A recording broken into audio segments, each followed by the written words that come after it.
I'm here to tell you about the 10 things I wish I knew 10 years ago.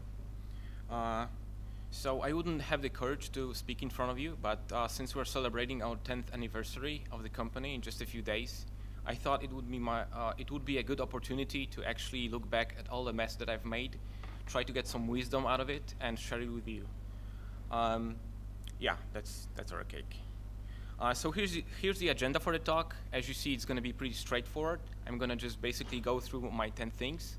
But before I do so, let me quickly tell you about what Game Factory is and what it does, because I'm pretty sure a lot of you hear about us for the very first time.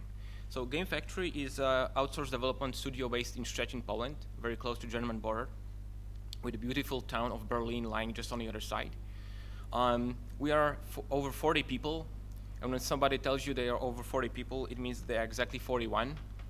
I started the company based on my previous 7-year experience as a freelance artist. I was doing all sorts of stuff, game art included. And when I grew really frustrated with my work, with my career, and really bored with it, I decided to shake things up a little bit. I hired my friend as a developer, and we started working together. The first games that we did were mostly Flash games, small games for portals like Miniclip, advert games, and educational games. And then, we were getting by, grew to 25 people back then. And then wonderful thing happened out of the blue and changed the world forever, and it was Facebook and Facebook games. We were approached by a very small company back then called Vuga that selected us for the production partner of first of their 4 titles. We worked with them for 2 years, and these games proved to be pretty successful, so they grew. They moved everything in-house, and we split our ways. We moved on to working with other companies all around Facebook, with 2.5 years working with Disney Playdom on a match 3 game called Full Bloom. And then as the interest in Facebook games started to fade a little bit, there was a spike of interest from social casino companies, so we did a few of those as well. And then, just as everybody else, we moved on to make mobile games. Currently, our pipeline is around 15 titles at the same time, with the examples being our work with an American company called SGN on 3 of their games. We work with a local company called BizMobile on the first ever endless first-person shooter called Major Gun. We work on a gladiator manager called Gladiators Online for a Malta-based company. And our most recent work is a companion app for highly anticipated AAA PC consoles game from Techland called Dying Light. Our involvement in these games varies from title to title. Sometimes we do just the art, sometimes development, and sometimes full-fledged production, including design and balancing and whatever. So as you can see, you can start a company based on frustration and boredom, and you can run it successfully for nearly a decade. I think many things aligned for us. We had a lot of luck, and we managed to figure out a lot of things. So I'm going to share a few things with you, but please bear in mind they are strongly subjective. They come from a guy who is running an outsource shop, and he's so sophisticated that the best he could come up for a name of a company is Game Factory. So here are my things. So first thing I think you need to kind of remember when you're starting your business is not to let anybody else define what your success should be. Because in current competitive world, we seem to have a very defined idea of what a success is. I mean, even in game industry, which is made of enthusiasts that make games because they love games, most press, most interest is generated by these high-level success stories like King going public, or few millions of dollars of revenues by Gang Ho, or acquisition of Supercell, or Notch's new house, which is awesome, and Notch, if you're looking, dude, let's hang, because and that's all okay. I mean, I respect those successes because I know how much work went into them. But when you're starting and you only see the silver lining, the shining kind of results, you might get wrong expectations for your future and kind of lose focus on what should be in front of you. And despite of what all these of all these inspirational websites tell you, like, select ambitious goal and go get at it until you're there. Most businesses don't really happen this way. Most businesses don't happen like that. They don't happen like that. They happen more like this. They are a constant stream of steps towards ever-changing goals that aren't very often even reached. I mean, it's pretty natural. You take a step, and you find yourself a little bit higher with a new perspective, a new idea for what your next step should be. And then, as you make those steps, the success kind of finds yourself on its own, and it's a sum of your steps, and it's of those both kind of successful, both failed. And this success is yours, and it's way probably different from what you thought it would be in the first place. But in order to make your success happen, it's important to not let anybody else, to not force yourself to be anybody you're not, because just as we let other people's success stories to influence what we expect from our own success, we dissect other successful people trying to mimic the things that we think made them successful. And then you go, to websites like 12 Ways to Be Like Steve Jobs, only to find, the number 12 is be beautiful. And this advice kind of makes sense in modern world because, I mean, if you don't end up being Steve Jobs, right? You can always get a gig for Victoria's Secret model. And Steve Jobs being successful as he was, I don't think it had much to do with his success. I think you should, and again, if you look too much at other people, it's going to take away your focus from your own strengths and abilities. And I think you should be looking at it like an RPG game with a predefined characters. If you're a born healer, you don't go into battle as a tank. Don't change your skills, try to improve them. Work on them hard, and you'd be surprised on what skills or combinations of them in the right circumstance turn to be the key to success. So for example, many people think that, for businessmen, you have to be smart. And I would argue that currently most businesses are service businesses, and games business first and foremost. And it's emotional intelligence, it's empathy that allows you to actually connect with your users, connect with your clients, and turn the whole thing into success. And also, emotional intelligence also allows you to be a better boss, because many people have a completely wrong idea what being a boss is, me included. Because being a boss is not being the alpha male, biggest gorilla in the zoo, having all the answers, being a know-it-all, shouting at people and making them do what you want them to do. It's actually on the contrary. Once you have the right people, it's about helping them to do their job right. And people in the right environment, they are really willing to do awesome stuff and to inspire themselves in doing more awesome stuff together. And in a perfect world, the best you can do is shut up and get out of the way. But of course, it doesn't happen all that much. Game industries, as every IT business, problems will find you sooner than you think. And then it's as a leader, it's your job to help people overcome those problems. And there's no big job too big or too small for you if it helps them for you to do. I mean, sometimes it's making the tough calls, and sometimes crazy stuff like baking them cookies or going and grabbing a KFC for them if it helps them to go through the nightly push. And if you think they're not going to respect you for crazy stuff like that, you're wrong. They're not going to respect you if you allow your ego or problems clot your company and break their pace. And you are as much for your people as they are for you. And people, they're our biggest asset. I mean, people are the most chaotic force in the company, and they are also the most expensive one, but they are crucial because while you do the steering, they do the rowing. They push the boat to go forward. And one of the key challenges in starting the company is actually finding the right people. And I think that the key to finding and keeping the right people is the right company culture. Right? The company culture is like a DNA of a company. It's like an unwritten, unspoken code that regulates how everybody treats each other, how they treat you, how they treat each other, how they treat their work.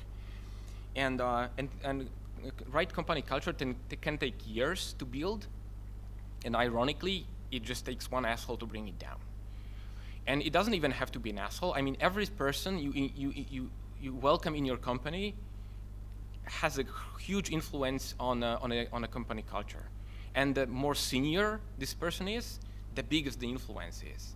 So you kind of have to be very, very careful and strategic about your hiring process. It usually takes around 6 months for every new person to adjust to the company culture and become fully part of the team. My checklist for the perfect candidate for a team member is 3 things. First of all, a little bit of talent, great communication skills, and a great character. Because the character is the thing when, you know, the asshole thing happens. As you grow the company, as your team grows bigger, you wouldn't believe what's gonna really start haunting you. It's the mundane stuff. You wouldn't believe. I mean, you know, balancing, accounting, invoicing, you know, software licenses, hardware failures, upgrades, toilet paper, printer paper, coffee and milk for the coffee and a coffee machine. You know, you wouldn't believe how important some of that stuff is for your company life, how people can make it a number 1 problem of their day. And in a country like Poland, some of that stuff, if you don't do right, is gonna get some really, really nasty bureaucracy on your back. So, you know, if you're a corporation, you can hire people to do it for you. But if you're a small company, if you're bootstrapped, I mean, you don't really want to have a toilet paper manager on your payroll. I mean, it's not like a good use of your money. So you have to find another way to figure it out. And then there's the technical stuff. I mean, where do we keep projects? How do we name files? What is our, you know, versioning, file versioning policy? All of that stuff has to be figured out pretty early on, because otherwise it's gonna, you know, blow up in your face. And I think, you know, running companies, it requires pretty strong organizational skills, and in both in small and big stuff. And if it's better figured out as early as possible, because as you scale up, these problems are going to multiply, and they're gonna take away your attention from the biggest mess that you have on your laps, which is the game development itself, which is a nightmare when you think about it. I mean, from a logistical standpoint, making games is really, really tough. I mean, what you ultimately want to have is you want to have your users having fun, right? I mean, and the fun is pretty abstract thing coming from them doing pretty abstract things in your game. This fun cannot be really measured, planned for. It doesn't relate to number of features you have in your game. It doesn't relate to number of lines of code you have in your game. When you take 2 games that are fun, take the most fun elements in these games and you put them together, you're most likely going to have a mess, and not the 3rd game that's more fun than the other 2. The math doesn't apply. And you know, fun in a game comes from all plethora of tiny little things that have to be just right, like art, like the strong concept, strong design, strong tight controls, music, physics, and all of that stuff has to be there for the game to be fun. And I think games are art. Games are art because all of that stuff comes from intuition and comes from your understanding, from people's understanding of what games are, what the users are. And contrary to other art forms, in games, you don't have one person leading the vision, main artist behind all of that. You have all of this spread to many people, to the entire team. And that's what it makes the nightmare, the logistical nightmare, because all of the things have to align for the magic to happen. And different companies tackle it in a different way. For example, Vuga or King, who have enough money, they include the prototyping as their main strategy. I mean, they make enough small teams working on different projects that sooner or later, everything will click for one of the projects, and then they have something solid to start with. And if you're small and bootstrapped, the only way you can go about it is being kind of, you know, low on cost and planning right. Planning so that you have enough elbow room to have time to try to find the fun.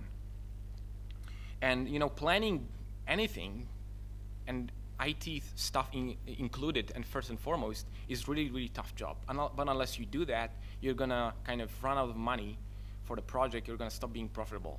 And money is a tricky thing, because money is magic. Money is magic, and it's usually learned the hard way.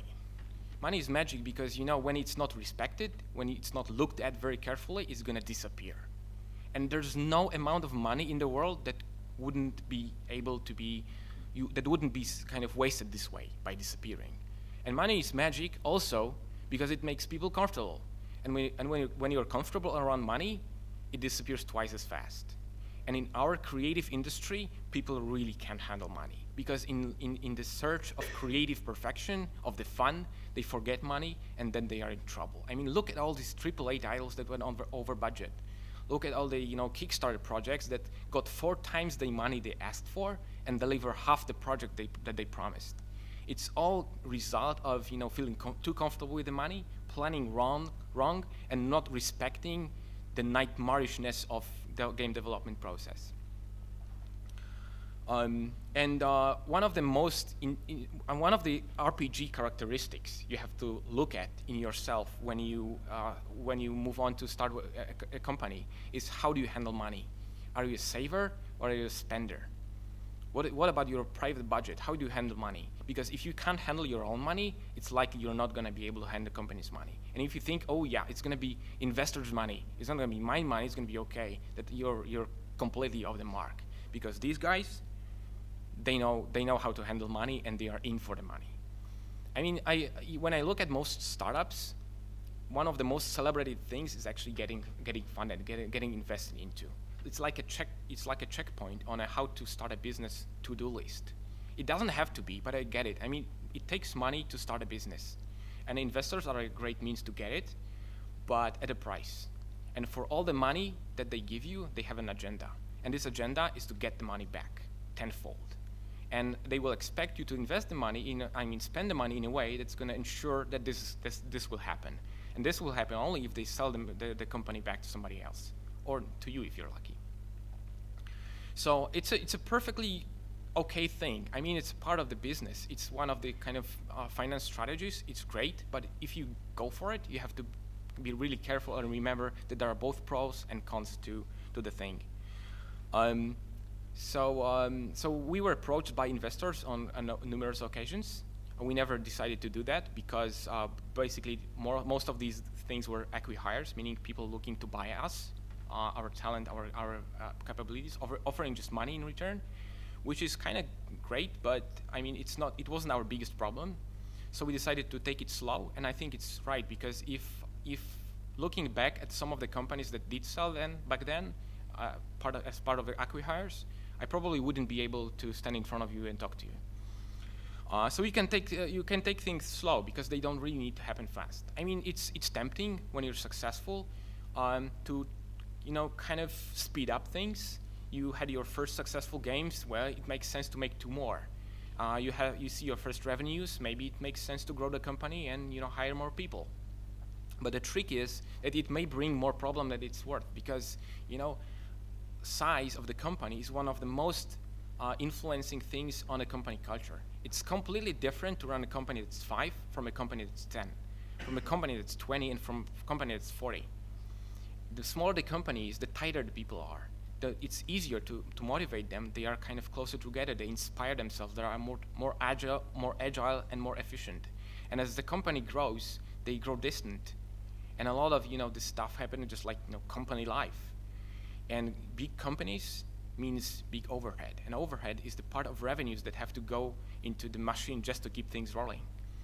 And so my suggestion would be when you're working on your company, when you're a startup, make sure you keep the growth in check. Make sure you feel comfortable with the size, you feel comfortable with money turnover, especially, and don't go too fast ahead because you're gonna end up with a company that's really hard to steer, that's bleeding money, and that nobody inside knows what to really do.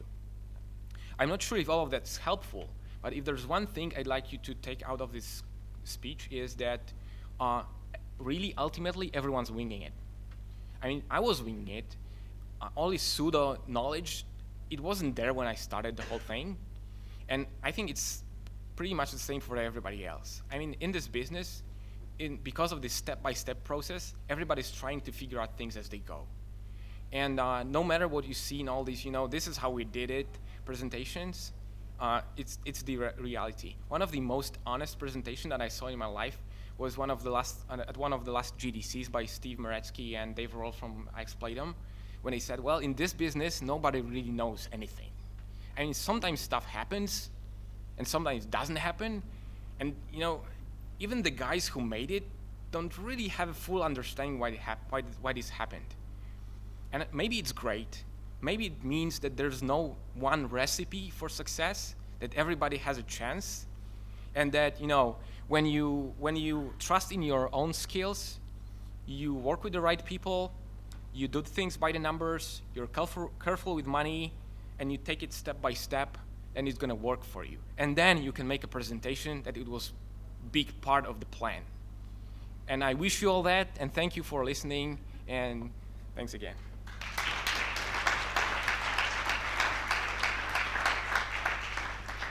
I think we have time for a couple of questions. Anyone have a question?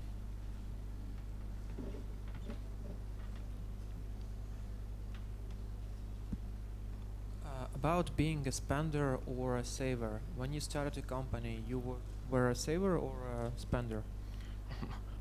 I was a saver. And I'm not sure if it's usually changeable. I mean, I fortunately, because I was a freelancer for 7 years, I had the chance of making all the financial mistakes then.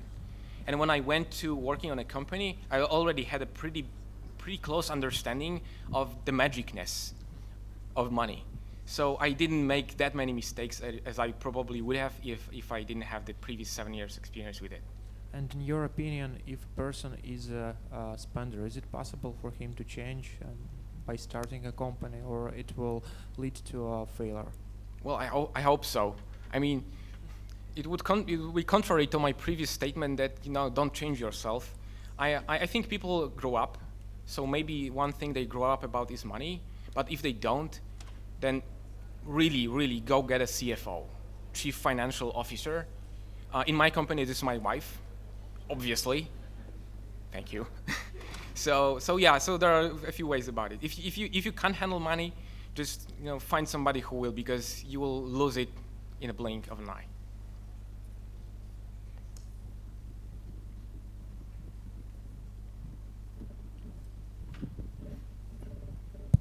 What were some of the challenges you had while building the companion app for the Dying Light game? For the Dying Light? Yeah. Time, first of all. I think we had like 2 months to do it. It was tough for a few technical reasons, because the app uses specifically the backend with the usernames and accounts from the original game, because in the companion app you can get stuff that you can transfer to the big game. So hooking into this backend was really a challenge, because they were still working on it. And everything else was just regular project stuff, like too little time, too many things to do. That's basically it, because all the other stuff, the game crashed for us on some of the Android devices, but I think that's typical. I mean, ultimately we managed to figure it out, so it all ended well. But I think it's also because of the previous experiences with all the craziness of different platforms. Awesome. Thank you so much. Thank you.